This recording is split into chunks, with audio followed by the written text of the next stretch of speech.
1 week season. Hello, friends and Inner Circle fam. Welcome to the OWS roster review pod for week 10. I'm your host, StatATL. I've got more than a dozen subscriber submitted rosters to review this week, and we're going to hop right in with a roster from Pewter Pirate. First roster here is a $50 single entry in 2,000 entrant contest. It scored 189.56 points. Pewter Pirate went with a Dallas Cowboys double stack here of Dak Prescott, CeeDee Lamb, and Ferguson with no bringback. Definitely a game environment with Dallas favored by 17, where no bringback is likely the optimal way to go. He went with a Tank Dell and Irwin mini correlation, two pieces that I liked a lot and was over the field on personally. Roster then bets on Bijan Robinson, a strong one-off piece, and someone else that I was way over the field on as well. Metrics, coach speak, and all that this week led us to believe that Bijan's red zone role would increase, and it did. I thought this was a really sharp one-off play. Roster also has Rachaad White as well as Addison, both as one-offs. I think on this particular roster, I'd rather see DeAndre Hopkins instead of Addison to correlate with White, or Hollywood Brown instead of Addison to correlate with Bijan Robinson. Roster wraps up with the Ravens D. I thought that was a really strong play as well. Low ownership off of the Dallas Cowboys D that was really high owned as a pay-up option. So good roster here from Pewter Pete. Next roster we're going to review is from Inner Circle member Real Rad Dad. This is a $12 single entry with 4,900 entrants. It is a Dallas triple stack with no bringback. Dak, Pollard, Lamb, and Ferguson in this lineup. So in theory, I like the idea of a complete romp by Dallas.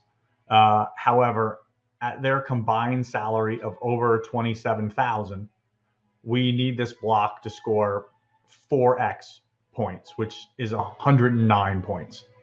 So we got absolute ceiling games here from two of the block.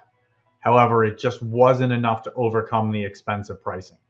So as we saw in week 9 with the Texans, a triple stack is certainly viable, and was again this week, as we'll see later in the program with another roster where they played Cooks instead of Pollard. The difference being kind of the cost of the whole block. Again, if we look back to week 9, the Stroud, Tank Dell, Dalton Schultz, and Noah Brown triple stack only cost $18,900. So this stack was 50% more than that. Along with Ferguson, this roster also features Chega Okonkwo. So as I mentioned last week, personally, not a fan of the double tight end build in larger fields. I think it really caps your upside.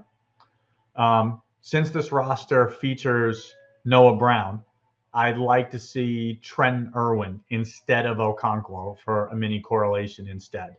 We've seen Trent Irwin have ceiling games already at 3,000 and get you away from the two tight end build as well as another mini correlation.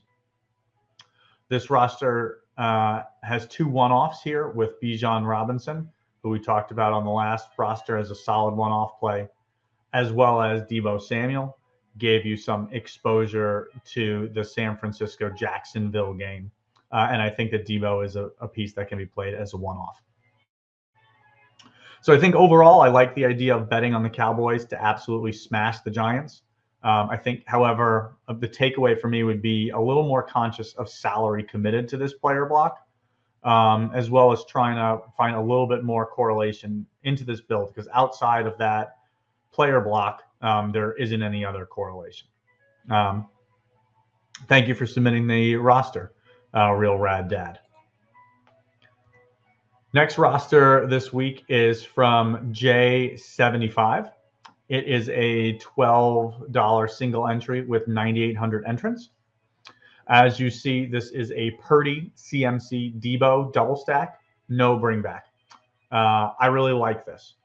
In doing some self-analysis this week, one of the pitfalls that I ran into personally was putting too much stock into the Jaguars. And while Purdy was my second highest owned quarterback, many of those builds ended up having an anchor in them, aka a Jaguar. So I think that goes to emphasize that you don't always have to have a bring back in your lineups. Personally, it's something that I probably do more than I should, just because I like the correlation. Doesn't always work out for you, but when it does, it's just one less spot that you've got to get right.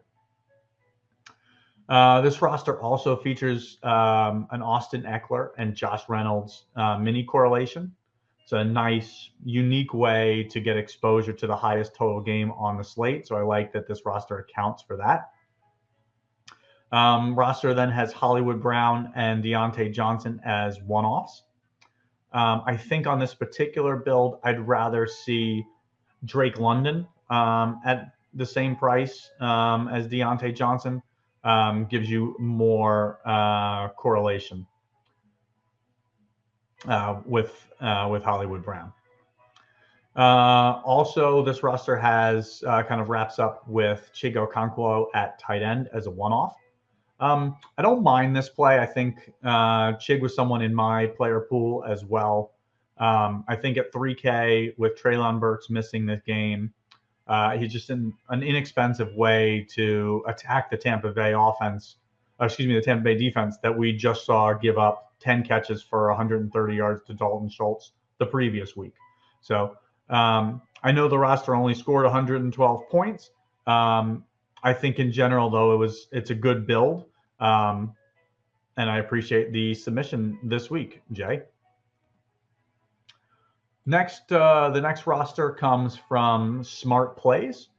It is a $12 single entry with 19,000 entrants in the contest. As you see, this is a huge overstack of the Texans-Bengals game. We've got a Stroud triple with Tank Dell, Brown, and Schultz. And Smart Plays brought it back with Mixon and Irwin. Because of the salaries, I think this actually could work, as it only needs 118 points to keep you on a 200-point pace, which at their salaries and with 6 of them here, it's only 20 points a player. So I think that's totally doable if this game features 60, 70 or more combined points. I think this was a realistic way to attack. Didn't quite get there, but it certainly could. CMC and the Dallas defense as one-offs. Strong plays, both. Dallas was the highest owned D on the slate, and for good reason, against a very vulnerable Giants team, and CMC needs no explanation. So the only feedback I'd have on this roster is around Tyler Lockett. We know he has ceiling, but generally needs to be pushed. Just Seattle in general generally needs to be pushed. And since he's not being correlated with anyone on this roster, for this build, I think I would prefer either something like Christian Kirk to correlate with Christian McCaffrey. Or if you wanted to go a strict one-off option, I think in the same price range, I would prefer Chris Olave. Since you have a few hundred to work with, this roster did not use the full 50,000. Olave's averaged just under 10 targets a game this season. And so I think he makes a better standalone piece as he's not dependent on game script for New Orleans. So overall, a good roster. And thank you for the submission, Smart Plays. Next roster comes from Inner Circle member BMAC98. It is a $27 single entry with 2,100 entrants. This is a Titans stack with Will Levis and DeAndre Hopkins, a skinny stack with Mike Evans as a bringback. So I'm a little biased on this. Levis was one of the 6 quarterbacks in my pool this week. And I also started out builds with this exact same 3-player block. So it's something that obviously didn't work out this week, but I think it could, and I like this build. Logan Thomas and JSN as a mini correlation, getting exposure to the Seattle and Commanders game, both at low salary and modest ownership, I thought was a smart way and sharp way to build. You've got Montgomery and Travis Etienne as one-offs here. And final piece of the roster is George Pickens, also a one-off. I think that all of those pieces could stand as one-offs. Personally, I'd rather see Aaron Jones instead of Montgomery or Etienne for a mini correlation with George Pickens. And then I think that this roster is probably a little too cute for a 2,100 person field. Just with multiple 2% owned players, I think this lineup is better suited for the Millie Maker or another lotto type, a 20,000 or larger entrance field. I think you're pulling too many levers for a 2,000 person field. But appreciate the submission this week, BMAC. The next roster comes from Inner Circle user M Turner. It's a $27 single entry with 3,200 entrants in the field. As you're seeing, this is a San Francisco and Jacksonville game overstack. It features Purdy, CMC, ETN, Deebo Samuel, and Calvin Ridley. As I mentioned previously on a roster review, I do really like betting on one game, like far exceeding expectations, and being the game that separates from the others. However, I think we do need to be conscious of the salary being spent on this 5-player block. So these 5 players had a combined salary of $33,800, meaning we'd want 136 points combined out of the 5 of them to stay on a 200 point pace, which is just over 27 points per player. So while that's possible, Deebo Samuel has only exceeded that number once this year. Calvin Ridley hit 27.1 exactly once. Purdy has never done it.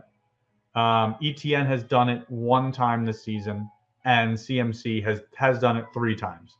However, I feel like it's a tough ask for 4 players, 3 who have only done it once, and Purdy who's never done it, all on the same week to put up their highest score of the season.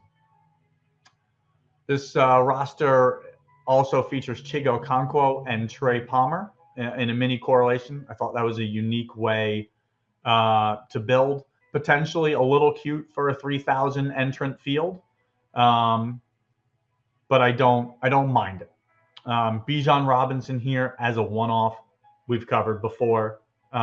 Strong play on this roster. Some feedback. I think the initial block only leaves you with about 4,100 per player for the remaining 4 spots.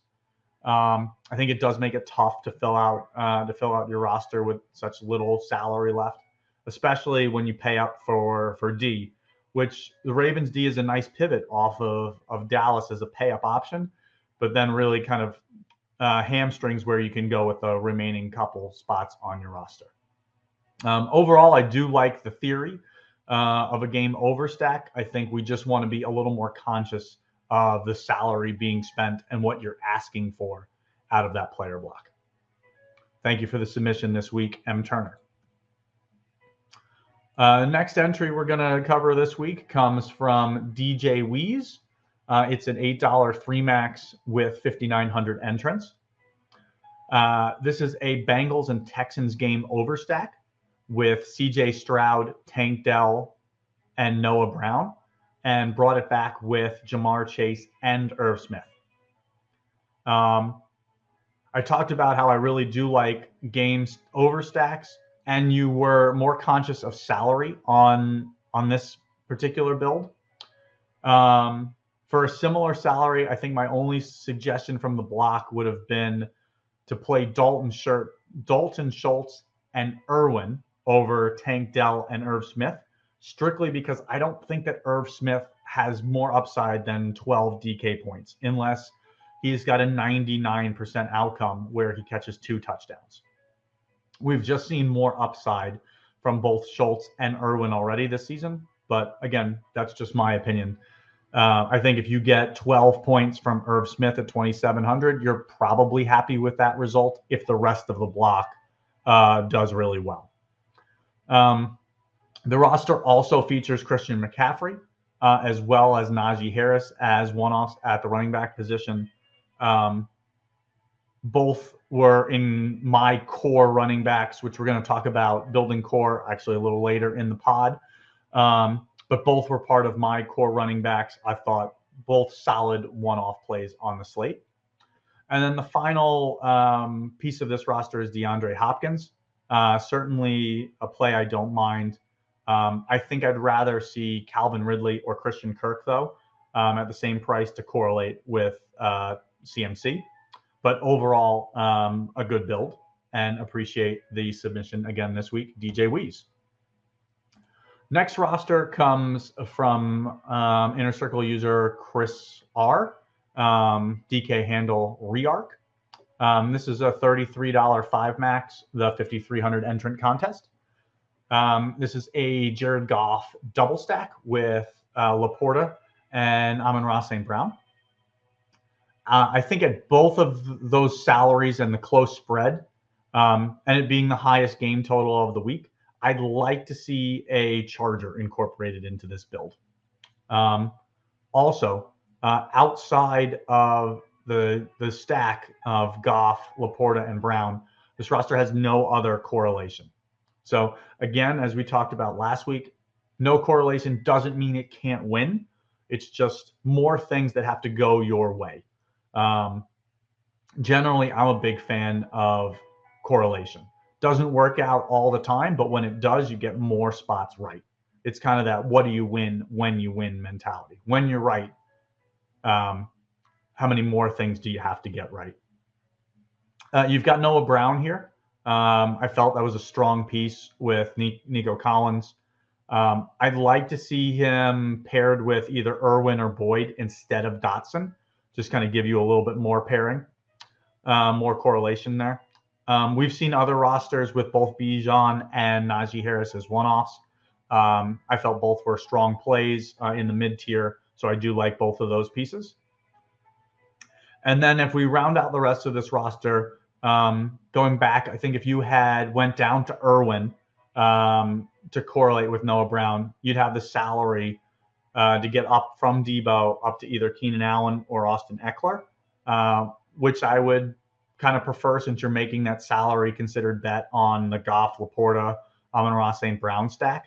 You could also go down off of Debo to Hollywood Brown to correlate with Bijan if you'd like as well. Not necessary, but just ideas for future builds.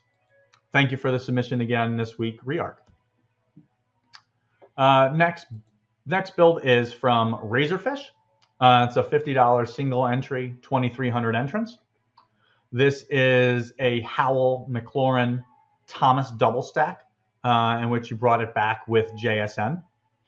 We've spoken about this game environment as one that could separate all week, kind of on the Discord and through content on OWS. So I like this build incorporating McLaurin, who's their alpha wide receiver, along with the accounting for the tight end spot. However, you've got Dalton Schultz on this roster as well for a double tight end. We've talked about how I don't personally love a double tight end build, even in a 2,300 entrant field. I think it really just caps your upside. Since this build left $300 on the table, I think I'd rather see you play Schultz in the tight end spot instead of Logan Thomas, and then shift to Curtis Samuel instead. This still gives you the Howell double stack with Samuel and McLaurin. But then just with Schultz, I think gives you more upside. So then with the $200 extra remaining from the salary, I would probably go up from Bijan to Joe Mixon, which I can't believe those words just came out of my mouth. But I'd rather see that with the mini correlation with Schultz. I like how the lineup here has Eckler and Amon-Ra St. Brown. Great way to get exposure to the highest total game without building around it completely. As most people who roster multiple pieces from that game are going to have either Goff or Herbert. So I think that's a way to get unique as well.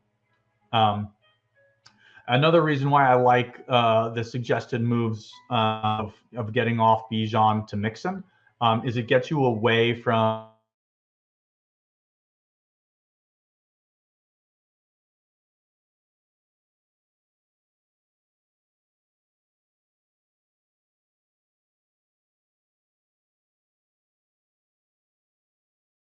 defense against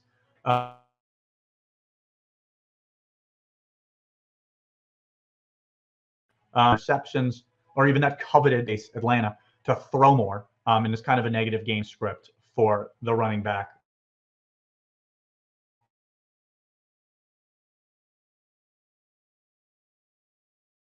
In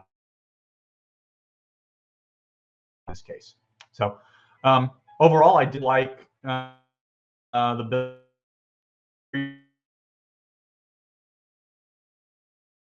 submissions and Chargers game overstack here with Goff, St. Brown, and Laporta, and you brought it back with Eckler and Quentin Johnson. So I like the idea of an overstack here on the highest game total on the slate. It's definitely a way to be unique, as the salaries here kind of made it uncomfortable. Again, with 33K in salary. So in order for this block to keep you on that 200 plus point pace, we need an average of 26.5 per player, which Goff, Amon-Ra St. Brown, and Eckler have all done or have been within like a point of multiple times. So it's certainly possible. Since Quentin Johnson was inexpensive and we haven't really seen his ceiling, it's certainly doable for this block to get there. The roster also features a double tight end, which I feel like I have alluded to ad nauseum now. I think it caps your upside too much in a 5,000 person field. I think I'd rather see you get off uncorrelated Logan Thomas for Trenton Irwin for a mini correlation with Noah Brown. And this would only leave you with Bijan as your one-off, the only one-off on this roster. And I think, as we've talked about, I think that's a really solid play. And then finally, you've got the Buccaneers D here at home against a rookie quarterback making his third start. I thought that was a nice way of getting unique. As you see, the Buccaneers were just 2.6% owned. Overall, a nice build, and appreciate you sharing the roster this week, BVP. Next roster is from the Vegas Golf Fanatic. I have to say, I do love your name as a golf fan myself. You have probably noticed the Masters music going in every pod we've done so far this season. This roster here is $150 3 max in the 150 entrant, the 1,500 entrant contest. This is a Purdy double stack with CMC and Brandon Ayuk, and you brought it back with Kirk. Personally, this was a start I really liked. I started several builds with these exact 4, so I am quite biased with this build as well. I thought it was really sharp. The lineup also features Bijan Robinson and Trey McBride as a mini correlation. The only one-offs here are Mixon and JSN. I think that both pieces are fine as one-offs, but I wouldn't hate to see you get off JSN to go down to Noah Brown or Robert Woods to correlate with Mixon. And then you could use that extra salary to get up from the Giants D if you wanted. Although I understand the leverage aspect you're going here with the Dallas D and several of the Cowboys skill position players being so high owned. So I don't mind that pivot as well. Thank you for the submission this week, Vegas Golf. Next roster we're going to talk through comes from Inner Circle member Lead Right. This is a Houston and Cincinnati game overstack built around CJ Stroud with Noah Brown and Dalton Schultz. You brought it back here with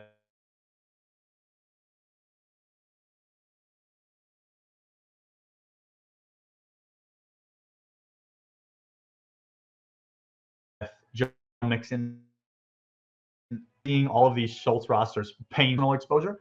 And unfortunately, we saw how that played out on this particular iteration of the potential scales of outcomes this past Sunday. But I digress. I like this build, however. With Collins out, this allows you to bet on the Houston offense through the air. You brought it back with the target and touch hogs from Cincinnati in Mixon and Chase, especially with Higgins out for the Bengals. So I really like that build. As we discussed last week, no Texan running back had previously exceeded 15 DK points all season. So betting on the success coming through the air, I felt was good process. Unfortunately, we saw a career day for Devin Singletary and the Texans run game. However, I did like building around this game and the way that you did it. This roster features Bijan Robinson and Michael Wilson in a mini correlation. It's also a way to get unique, as the roster featured 6 moderately to high owned pieces in Robinson, Mixon, Chase, Hopkins, Noah Brown, and Dalton Schultz. And then, as I alluded to, this roster, it's only one off is DeAndre Hopkins. I don't mind that play. He's the alpha, doesn't need a certain game script to hit. And I liked playing a low-owned Michael Wilson and Seattle D. I thought that was a smart way of being different in a 9,800 entrant field. So appreciate the roster submission this week, lead right. The final roster submission comes from Frost6. This is also, I believe, the only repeat that I used in terms of the submissions, but I really loved this build. This is a Dak triple stack, but instead of Pollard, like we saw in an earlier review, Frost played Brandon Cooks. It just makes the player block a little bit more attainable from a salary multiplier perspective. This roster has Mixon, Bijan Robinson, and Addison to round out the roster. So I think my only suggestion here is I think I'd rather see Tank Dell at a similar price point to Addison to correlate with Mixon. But overall, a really strong build. You wrapped it up with the Ravens D. As we talked about, a nice way to differentiate, as most folks who paid up for D paid up for Dallas. And as you put in the Discord, I wanted to say congrats on a career high 214-point roster. I don't want to say a great improvement from last week. Your roster last week was good. This one, I thought you had a great, unique way of building around the Dallas offense with a triple stack. So thank you for your submission this week, Frost6. And I do want to wrap up the show here. I did get several questions this week about MME rosters, and just wanted to kind of quickly hit on establishing a core. So from what I've heard from the Discord and through some direct messages, many folks in the Inner Circle fam have expanded from strictly single entries to entering a combination of some single entry 3 max and even up to the 20 max contest, kind of entering 25 to 30 rosters a week. So I just wanted to quickly touch on a core, assuming you're building that 25 to 30 rosters. And I would say this goes for even those MME players, obviously slightly expanded.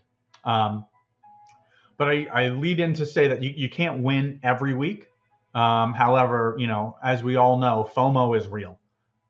So my advice is to work on a core every week. So assuming 30 rosters, I think I would work on a core of, let's say, 3 to 4 quarterbacks, 4 to 5 running backs, probably 5 to 6 wide receivers, and then probably that same 3 to 4 tight ends. And I would commit to a minimum of 25 to 30% exposure to those guys. So mixing and matching the combinations of those, so that when your pool does hit, you give yourself more ways to kind of hit the nuts. You obviously won't win every week, and when your core misses, it's going to be a down week. However, when you're right, you give yourself the most chances to be right. And I think that if we're going to expand this to the 150 maxers out there, you could slightly increase this pool to maybe 5 to 6 quarterbacks and 6 to 7 running backs, maybe up to 7 or 8 wide receivers. But I'd still look to build a core where you're playing 30 to 35% of those guys, or else you're literally just playing the lottery. Because to me, OWS stands for 1 week can make a season. So continue to build fearlessly and play for first place, and don't spread yourself out too thin. Thanks again this week for all the submissions. I got close to 40 submissions again this week, so please don't get discouraged if your roster wasn't one of the ones selected. I hope you'll submit again next week. I tried to get all new users again this week. Thanks again for tuning in, and I hope to see you and your OWS pennant at the top of the leaderboard this week. Cheers.